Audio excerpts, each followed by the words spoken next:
Some winds out here in Metairie. We didn't have any kind of wind like this. Freaking Laura.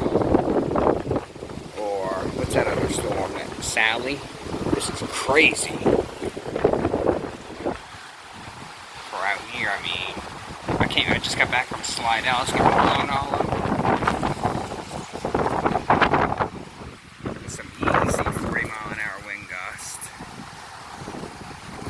It's like a severe thunderstorm without as much rain and without any lightning. But yeah, I could definitely see our little tornado just spin itself up in this. I did get some rain earlier. This is freaking crazy.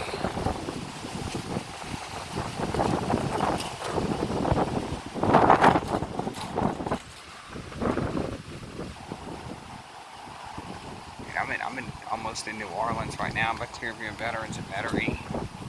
I'm in the edge of, just at the edge of New Orleans right now. So